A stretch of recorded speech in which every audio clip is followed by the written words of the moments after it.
چنانچہ اگلی آیت میں اللہ تبارک و تعالی نے ارشاد فرمایا ہے کہ قُلْ نَهْبِطُوا مِنْهَا جَمِيعًا، یعنی ہم نے کہا کہ اب تم سب یہاں سے اتر جاؤ. سب سے یہاں پر مراد تینوں ہیں، یعنی حضرت آدم علیہ السلام بھی، حضرت حوا بھی، اور شیطان اور ابلیس بھی. اور پھر فرمایا کہ فَإِمَّا يَأْتِيَنَّكُم مِّنِّي هُدًى، جب میری طرف سے کوئی ہدایت تمہیں پہنچے تو فمن تبع ہدایا، تو جو لوگ میری ہدایت کی پیروی کریں گے فلا خوف علیہم ولا هم يحزنون، ان کو نہ تو کوئی خوف ہوگا اور نہ وہ کسی غم میں مبتلا ہوں گے. یہاں یہ بات قابل ذکر ہے کہ زمین کی طرف نیچے اتر جاؤ، یہ جملہ اسی سیاق میں 2 مرتبہ آیا ہے. پہلے تو پچھلی آیت میں آیا تھا وَقُلْنَا بِطُوا بَعْضُكُمْ لِبَعْضٍ عَدُوٌّ، اب نیچے اتر جاؤ، تم ایک دوسرے کے دشمن ہوگے. یہاں جو کرنے کا حکم تھا یہ ایک سزا کے طور پر تھا. جو غلطی ہوئی تھی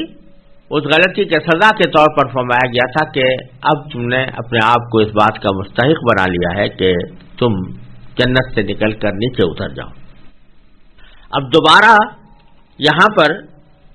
یہ حکم دیا جا رہا ہے کہ تم سب نیچے اتر جاؤ. تو یہ حکم اب سزا کے طور پر نہیں ہے، بلکہ یہ اللہ تبارک و تعالیٰ کی حکمت کے تحت نیچے اترنے کا حکم دیا گیا ہے. اور یہاں یہ سمجھنے کی بات ہے کہ اللہ تعالیٰ نے شروع ہی سے آدم علیہ السلام کو زمین میں اپنا نائب بنا کر بھیجنے کے لیے پیدا فرمایا تھا. پیچھے گزرا ہے کہ ان جاعل فی الارض خلیفہ، آپ نے فرشتوں سے کہا تھا کہ میں زمین میں بنا رہا ہوں اپنا خلیفہ. لہذا یہ بات پہلے سے طے تھی کہ حضرت آدم علیہ السلام زمین پر اترنے والے ہیں، اور اللہ تعالیٰ نے ان کو زمین پر رکھنے کے لیے ہی پیدا فرمایا ہے. لیکن زمین پر بھیجنے سے پہلے انہیں جنت میں رکھنے اور اس کے بعد کے واقعات کا تکوینی مقصد بظاہر یہ تھا کہ ایک طرف حضرت آدم علیہ السلام جنت کی نعمتوں کا خود تجربہ کر کے دیکھ لیں کہ ان کی اصل منزل کیا ہے، اور زمین پر پہنچنے کے بعد وہ اس منزل کے دوبارہ حصول میں کس قسم کی رکاوٹیں پیش آ سکتی ہیں اور ان سے نجات پانے کا طریقہ کیا ہوگا. کیونکہ فرشتوں کے مقابلے میں انسان کی خصوصیت ہی یہ تھی کہ اس میں اچھائی اور برائی دونوں کی صلاحیت رکھی گئی تھی. اس لیے ضروری تھا کہ اسے زمین پر بھیجنے سے پہلے ایسے تجربے سے گزارا جائے جس میں غلطی ہوئی. البتہ غلطی اللہ تبارک و تعالیٰ نے یہاں پر تکوینی طور پر ایسی کرائی کہ جس کو اجتہادی غلطی کہا جاتا ہے. پیغمبر چونکہ معصوم ہوتے ہیں اور ان سے کوئی بڑا گناہ سرزد نہیں ہوتا، اس لیے آدم علیہ السلام کی یہ غلطی در حقیقت اجتہادی غلطی تھی، یعنی سوچ کی غلطی تھی. اس سوچ کی غلطی کا ارتکاب وہاں پر کروا کر بظاہر تو عنوان یہ اختیار کیا گیا کہ یہ قصور بھی ایک پیغمبر کے شان شان نہیں، اس لیے اس کو نیچے تمہیں اتارا جا رہا ہے. لیکن ساتھ ہی یہ بھی بتایا دیا گیا کہ اللہ تبارک و تعالیٰ نے ان کی توبہ قبول فرما لی اور توبہ قبول فرما کر اب دنیا میں بھیجا.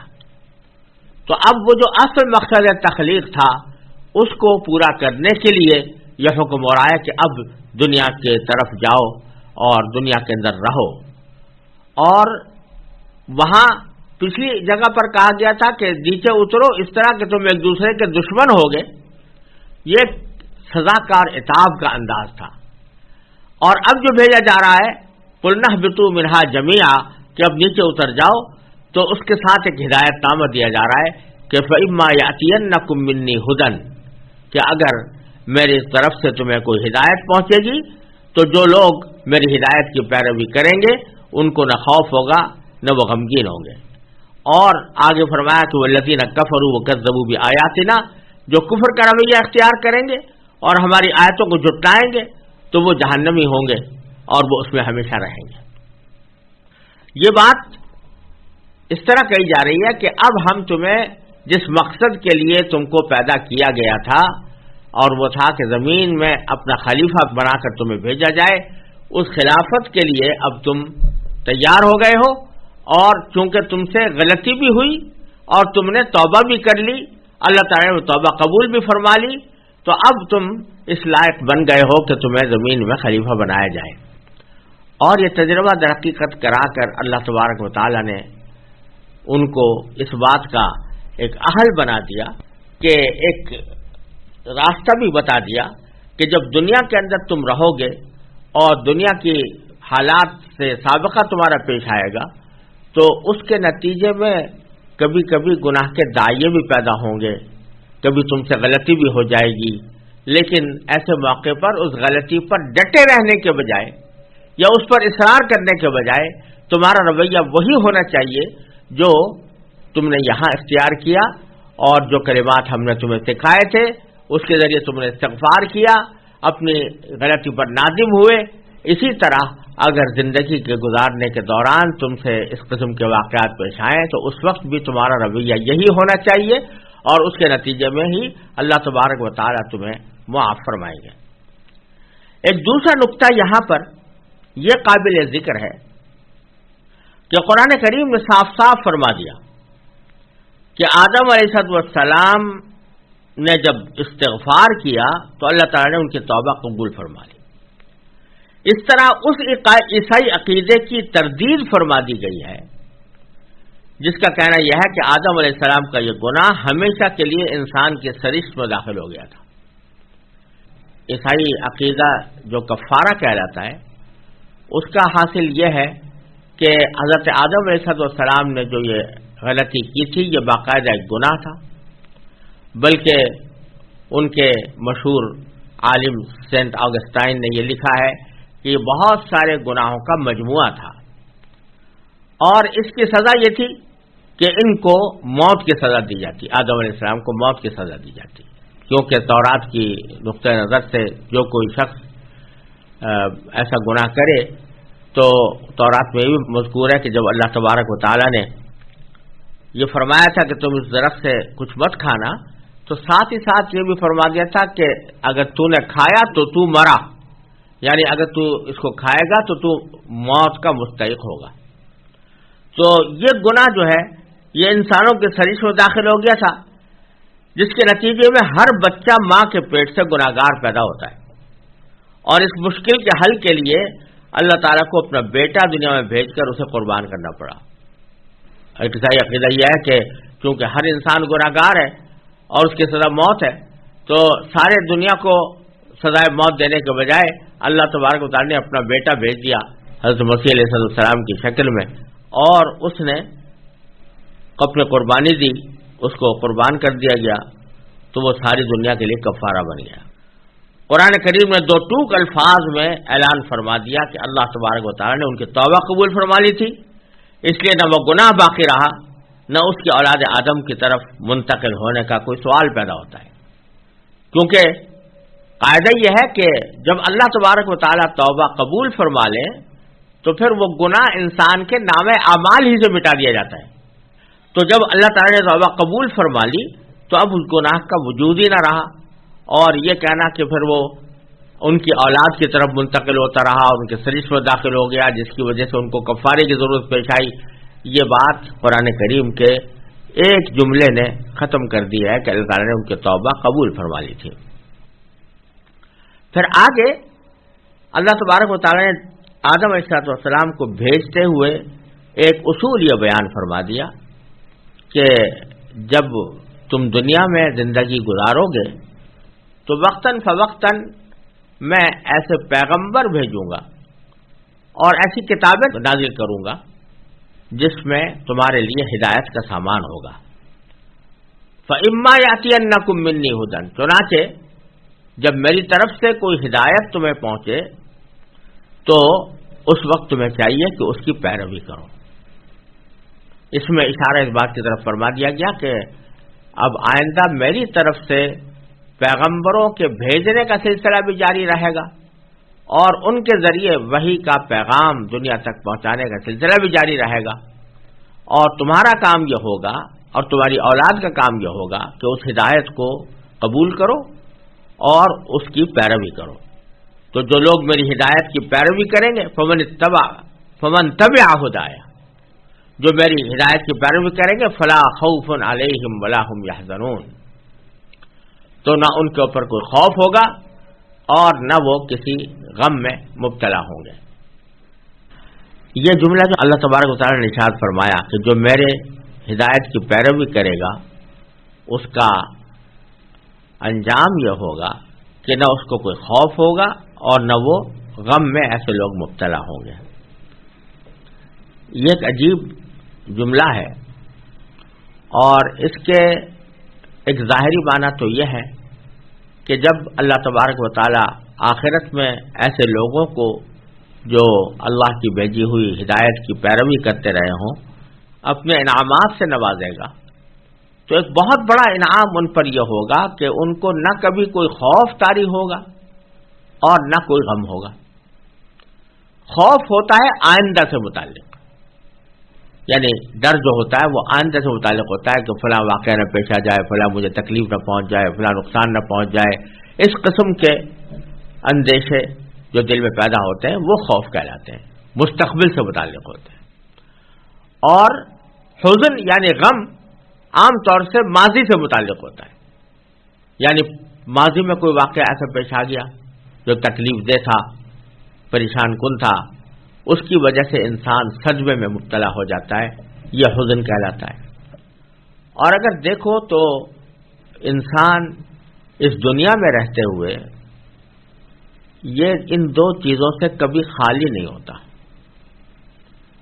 یعنی یا تو کسی غم میں رہتا ہے، کوئی ماضی کا غم اس کے دماغ پر مسلط رہتا ہے کہ پچھلا ویسا واقعہ کیوں پیش آ گیا، اور اگر ماضی کا کوئی غم نہیں ہے اور حال میں بڑے اطمینان کے ساتھ انسان زندگی گزار رہا ہے، تب بھی اس کو آئندہ کے کچھ اندیشے ہمیشہ رہتے ہیں۔ فرض کیجیے آپ کھانا کھا رہے ہیں، لذت آ رہی ہے اور آپ لذت کے ساتھ کھانا تناول فرما رہے ہیں، لیکن دل میں کھٹکا یہ بھی لگا ہوا ہے اور لگا رہتا ہے کہ اگر یہ ضرورت سے زیادہ میں نے کھا لیا تو کہیں مجھے بیمار نہ کر دے۔ یہی خوف اس کے اندر اس کی لذت کا کمال حاصل ہونے سے روکتا رہتا ہے۔ تو ہر موقع پر یا تو کوئی خوف ہوتا ہے یا کوئی غم ہوتا ہے، اچھے اچھے حالات میں بھی، جب انسان خوشحالی کی زندگی گزار رہا ہو اس وقت بھی یہ چیزیں ہوتی ہیں۔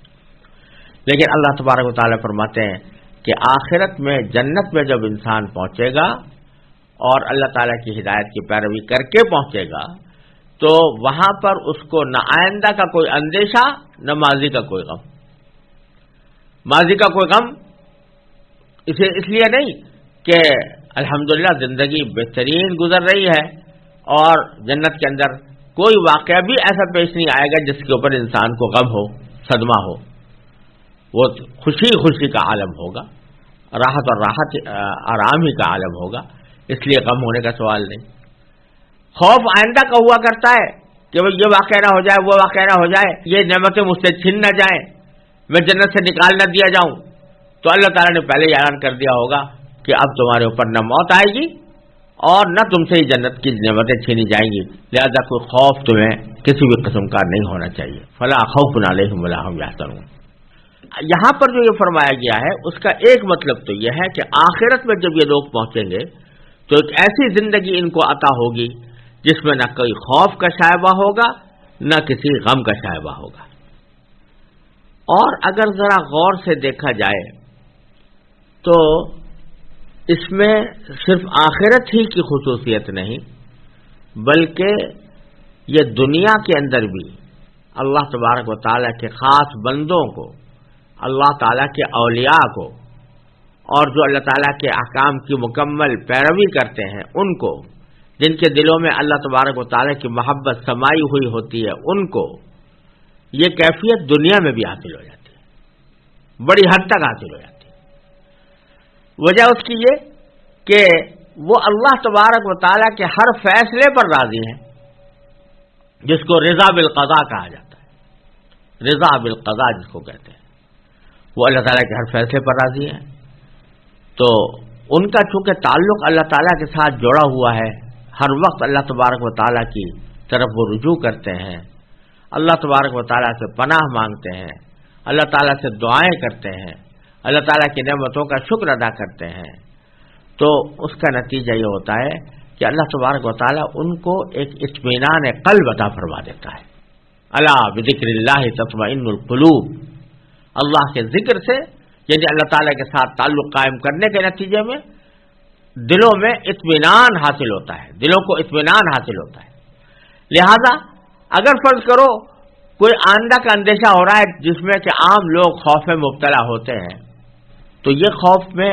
اتنے بڑے خوف میں مبتلا نہیں ہوتے. کوئی واہمہ تو گزرتا ہوگا، لیکن وہ خوف ان کو بے چین اس لیے نہیں کرتا کہ وہ اللہ تبارک و تعالیٰ کی قدرت کاملہ پر بھی ایمان رکھتے ہیں، اللہ تعالیٰ کی حکمت بالغہ پر بھی ایمان رکھتے ہیں، اور ہر آنے والے شر سے اللہ تبارک و تعالیٰ کی پناہ بھی مانگتے رہتے ہیں. تو ان کو اس بات کا اطمینان حاصل ہوتا ہے کہ اگر یہ شر ہے تو انشاءاللہ اللہ تعالیٰ دور فرما دیں گے، ہماری دعائیں قبول فرمائیں گے. اور اگر یہ اللہ تعالیٰ کی تکوینی حکمت کے تحت یہ کوئی شر نہیں ہے تو اس کی مشیت اس میں ہے کہ یہ واقعہ اس طرح رونما ہو، اور جب اس کی مشیت اس میں ہے اور اسے فیصلہ کر دیا ہے جو عین حکمت پر مبنی ہے، لہذا اس پر راضی ہے. تو جب راضی ہے تو وہ خوف جو کہ عام طور سے لوگوں کو بے چین کیا کرتا ہے، وہ اللہ تعالیٰ کے ساتھ تعلق رکھنے والے انسانوں کو اتنا بے چین نہیں کرتا. اسی طرح ماضی کے اوپر جو صدمہ ہوتا ہے وہ اس لیے ہوتا ہے کہ ماضی کے اندر کوئی تکلیف دہ جو واقعہ پیش آیا ہے وہ پیش آ گیا، اس کی تلافی ممکن نہیں ہے، اس کو لوٹایا نہیں جا سکتا، تو اس لیے لوگ صدمے مبتلا ہوتے ہیں. لیکن جو شخص اللہ تبارک و تعالیٰ کے ساتھ تعلق رکھنے والا ہے، اس کا تعلق اللہ تعالیٰ کے ساتھ جڑا ہوا ہے، وہ اللہ تعالیٰ کی طرف رجوع کرنے والا ہے، تو ہر صدمے کے موقع پر وہ یہ کہتا ہے کہ انا للہ و انا الیہ راجعون، اور اس صدمے کے موقع پر وہ اس بات کا اللہ تبارک و تعالیٰ سے ذکر کرتا ہے کہ مجھے صدمہ ضرور ہوا لیکن میں آپ کے فیصلے پر راضی ہوں، میں راضی بقضا ہوں، آپ کی قضا پر، آپ کے فیصلے پر راضی ہوں. تو یہ اس کو پتا ہے کہ اس تکلیف کے باوجود اور اس صدمے کے باوجود میرا آخرت میں فائدہ ہوگا کہ مجھے اللہ تبارک و تعالیٰ اس کا اجر و ثواب عطا فرمائیں گے. تو جب یہ تصور آتا ہے تو غم کی بات پر بھی وہ غم نہیں ہوتا جو انسان کو بے چین کر دے، جو انسان کو پریشانی میں مبتلا کر دے. تو اس واسطے جو اللہ کے نیک بندے ہوتے ہیں ان کے بارے میں فرمایا الا ان اولیاء اللہ لا خوف علیہم ولا هم یحزنون، جو اللہ کے دوست ہوتے ہیں، اللہ کے ولی ہوتے ہیں، ان کو نہ خوف ہے اور نہ ان کو کوئی صدمہ ہے. تو وہ خوف اور صدمہ آخرت میں تو بالکل ہی نہیں ہوگا، لیکن دنیا کے اندر بھی ایسا خوف اور ایسا صدمہ جو انسان کو بے چینی میں مبتلا کر دے وہ اللہ تعالی کے ساتھ خصوصی تعلق رکھنے والوں کو نہیں ہوا کرتا. اگر وقتی طور پر کوئی تکلیف ہوئی بھی ہے تو وہ ان کے لیے ایسی پریشانی پیدا نہیں کرتی جو ان کو بے چین کر ڈالے. البتہ آگے فرمایا کہ جب میری ہدایت تم کو پہنچے گی والذین کفروا وکذبوا بآیاتنا، جنہوں نے کفر کا رویہ اختیار کیا اور ہماری آیتوں کو جھٹلایا، تو وہ اولئک اصحاب النار، یہ جہنم کے باسی ہیں، جہنم کے لوگ ہیں، ہم فیہا خالدون، وہ اس میں ہمیشہ ہمیشہ رہیں گے. یہاں تک اللہ تبارک و تعالی نے ایک عجیب ترتیب کے ساتھ ہماری ہدایت کا ایک عظیم مجموعہ پیش کیا کہ انسانوں کی 3 قسمیں بیان کی، کافر، مومن اور منافق، اور پھر اسلام کے جو 3 بنیادی عقائد ہیں ان کا ذکر فرمایا، اور پھر بتایا کہ تم کو تو پیدا ہی اس دنیا میں اس لیے کیا گیا تھا تاکہ تم ان ہدایتوں کی پیروی کرو. لہذا حضرت آدم علیہ السلام کا واقعہ اور ابلیس کا واقعہ بیان کر دیا گیا. اب آگے جو آیتیں آ رہی ہیں یہ ایک خاص پس منظر رکھتی ہیں، اس کو پہلے سمجھ لینا چاہیے، کیونکہ یہاں سے لے کر آیت نمبر 143 تک یعنی تقریباً 104 آیتیں، یہ ساری کی ساری بنی اسرائیل سے خطاب میں نازل ہوئی ہیں، اور اس بنی اسرائیل سے خطاب کرتے ہوئے ان کو ایمان کی دعوت بھی دی گئی ہے، اور ان کے پچھلے واقعات بھی یاد دلائے گئے ہیں، جن میں کہ ان پر اللہ تعالیٰ نے مختلف قسم کی نعمتیں نازل فرمائیں، اور یہ بھی یاد دلایا گیا ہے کہ انہوں نے مختلف مواقع پر کس طرح اللہ تعالیٰ کے احکام کی خلاف ورزی کی۔ یہ جو خاص خطاب ہو رہا ہے، اتنا طویل خطاب، جس کو ہم اگر ایک خطبے سے تعبیر کریں تو کچھ بعید نہیں ہوگا، یعنی 104 آیتوں کا یہ خطاب بنی اسرائیل سے ہو رہا ہے۔ اس کا پس منظر یہ ہے کہ یہ سورہ بقرہ مدنی صورت ہے، یعنی نبی کریم سرور دو عالم صلی اللہ علیہ وسلم کے مدینہ منورہ ہجرت کرنے کے بعد نازل ہوئی۔ جب آپ مدینہ منورہ تشریف لائے تو یہاں پر جو بت پرست مشرکین تھے وہ تو الحمدللہ نبی کریم سرور دو عالم صلی اللہ علیہ وسلم کی دعوت پر لبیک کہتے ہوئے مسلمان ہو گئے تھے، اور ان میں کوئی قابل ذکر عنصر ایسا نہیں رہا تھا جو ابھی تک اسلام سے محروم ہو۔ بت پرستی انہوں نے ترک کر دی تھی اور نبی کریم سرور دو عالم صلی اللہ علیہ وسلم کے احکام پر عمل شروع کر دیا تھا۔ لیکن وہاں ایک بہت بڑی آبادی یہودیوں کی تھی، وہ یہودی بھی مدینہ منورہ میں آباد تھے، اور نبی کریم صلی اللہ علیہ وسلم نے جب مدینہ منورہ کی طرف ہجرت فرمائی تو چونکہ اسلام کا مقصد یہ کبھی نہیں ہوتا کہ لوگوں کو زبردستی مسلمان بنایا جائے، بلکہ ان کو دعوت ضرور دی جاتی ہے اور اہتمام کے ساتھ دی جاتی ہے، لیکن مطلوب یہ ہے کہ وہ اپنے اختیار سے اسلام لائے۔ کوئی زبردستی کسی کو اوپر کرنا اسلام کا تقاضا نہیں ہے، جیسا کہ آگے قرآن کریم کے اندر آئے گا کہ لا اکراہ فی الدین، دین میں کوئی زبردستی نہیں ہے۔ اس لیے نبی کریم صلی اللہ علیہ وسلم نے یہودیوں کو دعوت تو دینی شروع کی، لیکن ان کو ظاہر ہے کہ اپنے مدینہ منورہ کے سربراہ ہونے کی حیثیت سے کوئی زبردستی کا نشانہ ان کو نہیں بنایا، بلکہ ان کے ساتھ امن کا معاہدہ رکھا، امن کا معاہدہ کیا۔ اس کے بعد ان کو دعوت دینی شروع کی کہ وہ حق کو قبول کریں۔ ان کا حق کو قبول کرنا اس لیے زیادہ متوقع تھا بظاہر کہ ان کے پاس کتابیں آ چکی تھیں۔ بت پرست لوگ تو آسمانی ہدایت سے ہمیشہ سے محروم تھے، لیکن یہودیوں کے پاس کتابیں تھیں، ان کے پاس تورات آئی تھی، اور وہ تورات کے بڑے حصے ان کے پاس اب بھی موجود تھے، اور اس تورات کے اندر نبی کریم سرور دو عالم صلی اللہ علیہ وسلم کی تشریف آوری کی پیشین گوئیاں واضح الفاظ میں موجود تھیں، چنانچہ وہ انتظار کرتے تھے کہ آخر زمانے میں نبی کریم صلی اللہ علیہ وسلم تشریف لانے والے ہیں، نبی آخر الزماں آنے والے ہیں۔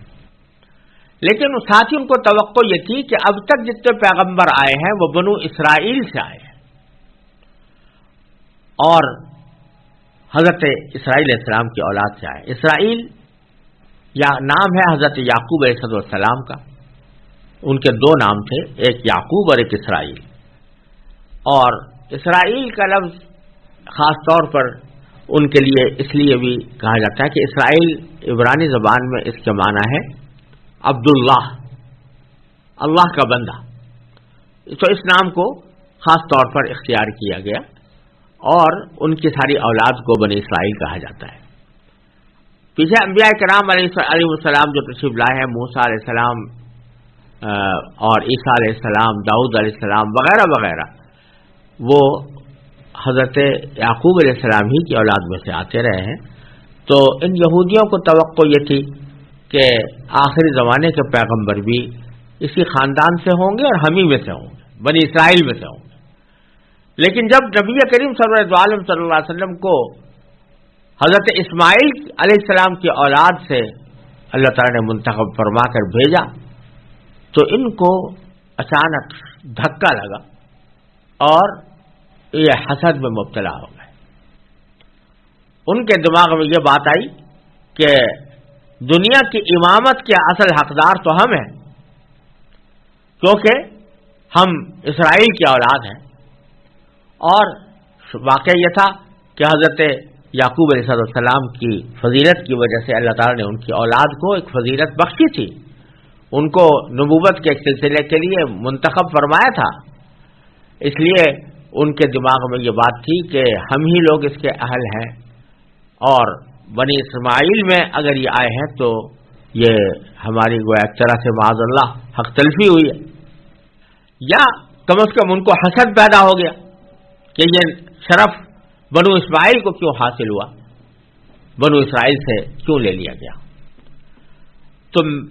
مجھے ایسا لگتا ہے واللہ سبحانہ و تعالی عالم کہ اس پورے پارے میں، الف لام میم کے پارے میں اور دوسرے یعنی سیقول والے پارے کے ابتدا تک ان کی اس غلط فہمی کا ازالہ مقصود ہے۔ بتلانا یہ مقصود ہے کہ فضیلت یا اللہ تعالیٰ کے ساتھ قرب کسی رنگ یا نسل کا خاصہ نہیں ہوتا، کسی خاص خاندان کی میراث نہیں ہوتی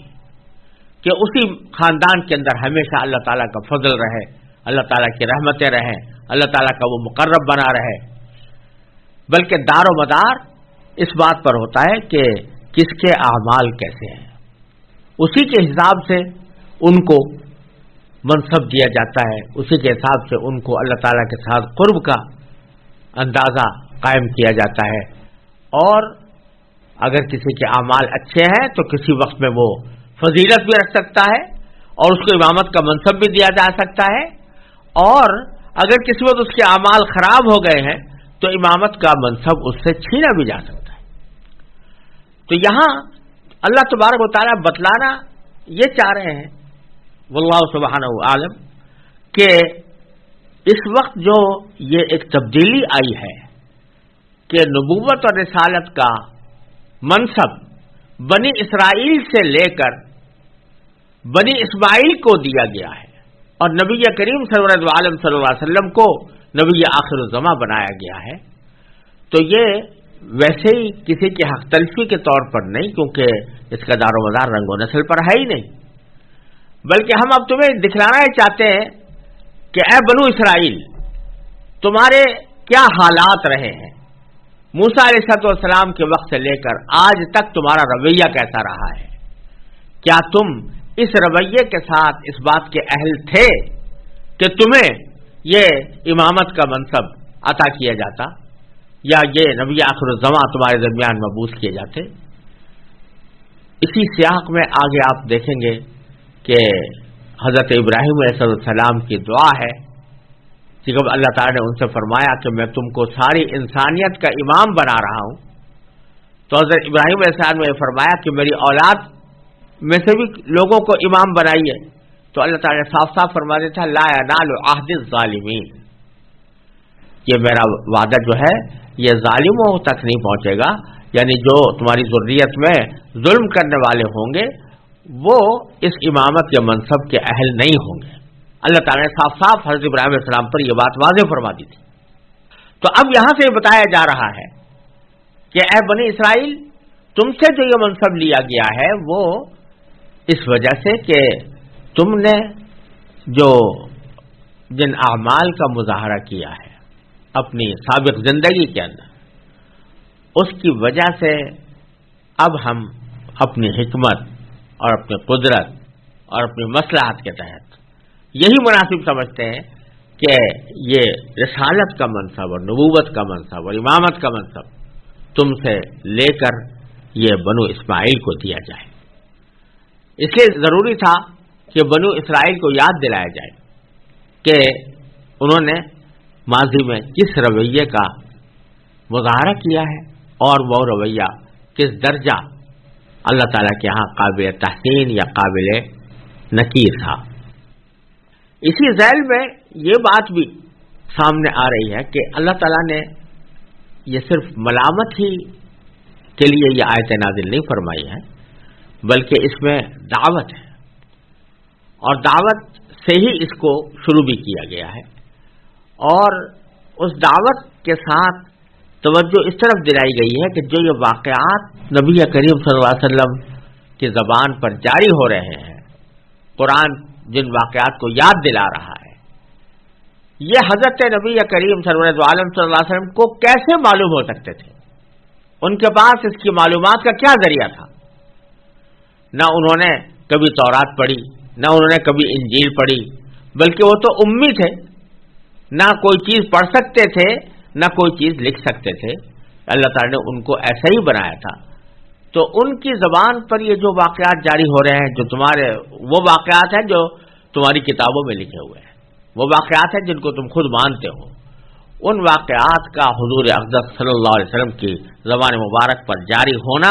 یہ اس بات کی واضح دلیل ہے کہ یہ باتیں حضور اقدس صلی اللہ علیہ وسلم نے خود اپنی طرف سے بنا کر پیش نہیں کر دی ہیں، بلکہ یہ اللہ تعالیٰ کی وحی ہے جو ان پر نازل ہو رہی ہے، اور اس وحی کے ذریعے ان واقعات سے باخبر کیا گیا ہے۔ اس طرح یہ 104 آیتوں کا سلسلہ یہاں سے شروع ہو رہا ہے، اور اس میں